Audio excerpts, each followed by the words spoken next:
It's the Thanksgiving Show!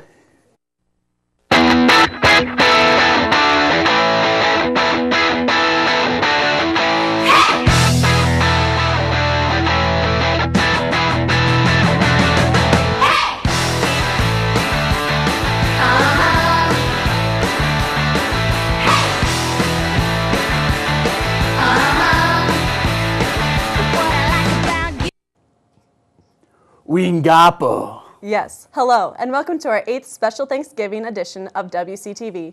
I'm Emily Olson. And I'm Grant Ewing. Today we have everything you need to get this Thanksgiving holiday mood. But before we get to that, we have some important information about last week's blood drive. Here is Nick with some information. The annual Student Council-sponsored blood drive for the Blood Center of Iowa was held on Wednesday, November 16th in the high school gym. Student Council members sponsor the blood drive in order to get high school students to think about becoming lifelong donors. To donate blood, you have to be at least 16 years old and weigh at least 120 pounds. Student council members ran the canteen, helped register donors, and assisted nurses. 90 pints of blood were collected from 80 donors, 28 of which were first-time donors. Wctv would like to commend Michael Moriarty and Kelsey Tompkins, who co-chaired this year's blood drive, along with the rest of the student council members, for their efforts in supporting this year's student blood drive for the Blood Center of Iowa. Hey Emily, Grant, just remember, when you donate blood, the life you save may be your own. Thanks, Nick. It's great that people are so giving in this Thanksgiving season. So Grant, are you excited for this weekend? Of course I'm excited about our upcoming 5-day weekend. I'm going to go skiing, tubing, and I'm going to play water polo in Briggswoods Lake. No, Grant. The reason why we're having a 5-day weekend is because Thanksgiving is Thursday.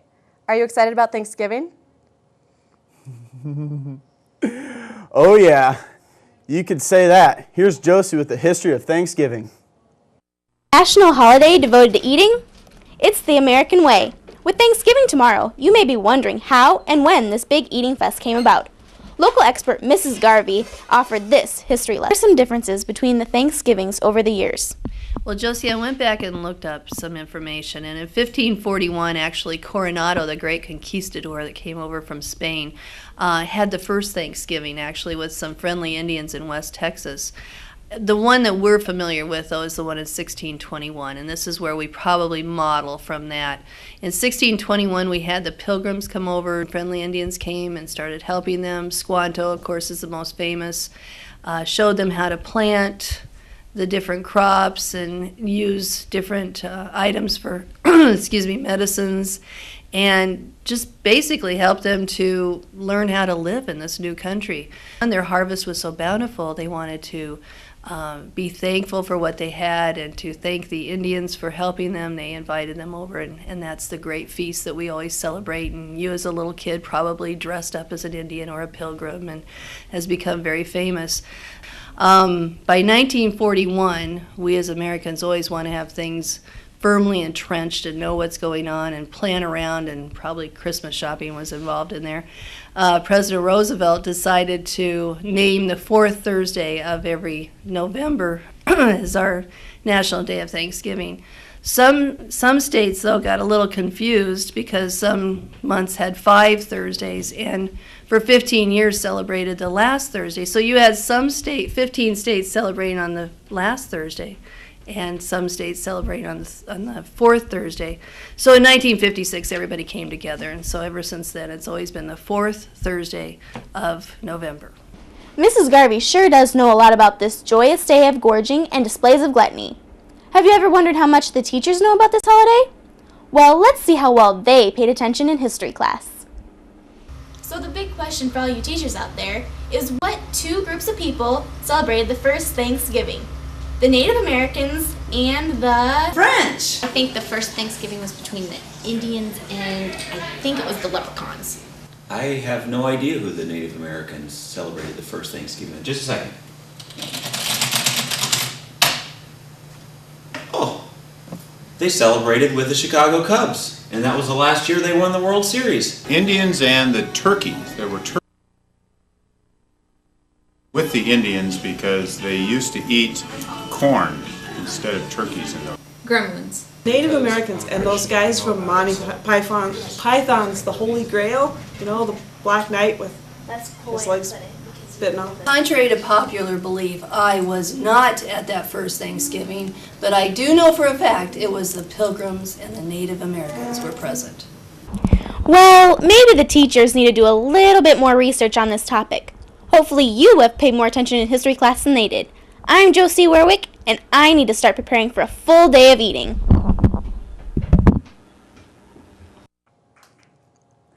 Thanks, Josie. I can't wait for my grandma's homemade pumpkin pie. It's the best.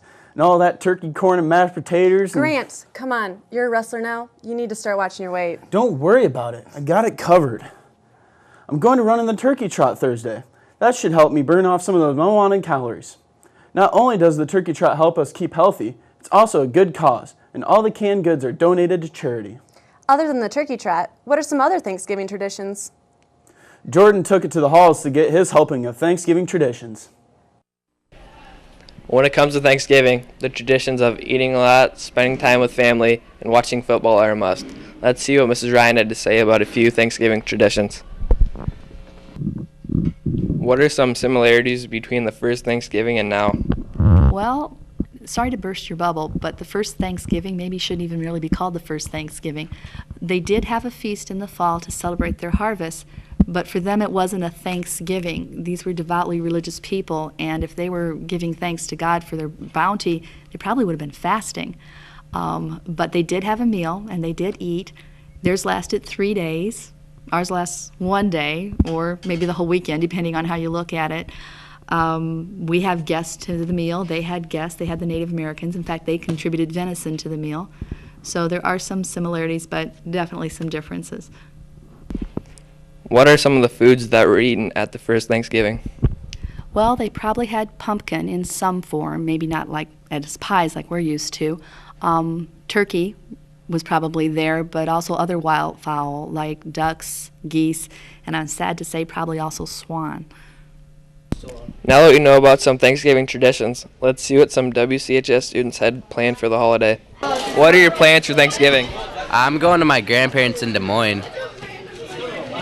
Watching the Detroit Lions. Watch the Detroit Lions. Watching the Detroit Lions. I'm going to have a fiesta. Gordon Marks Fiesta. Woo! I'm going to go eat in Stratford.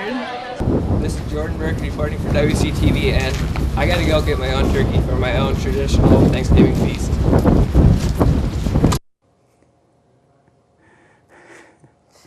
Let us know about how that turkey turns out, Jordan. For all of you out there, make sure to have a safe and happy Thanksgiving, and make sure to count your blessings. That does it for this week. We are leaving you with some funny Thanksgiving trivia. Hey, Grant, bet you don't know what a giblet is. Yeah, I do. Duh, Harry Potter and the Giblet of Fire. That's not right. Whatever. That's not right. I know what it Whatever. is. Talk to the hand. Mr. Adams, what do you and your wife do with your giblets when you're done with them? With my gerbils? Giblets. What? Mr. Ty, what do you do with your giblets? Give me your best turkey impression. Go. Gobble, gobble. Better. What do you want? How do you prepare your turkey? How do I prepare it? I baste it and I put a lot of my seasonings on it.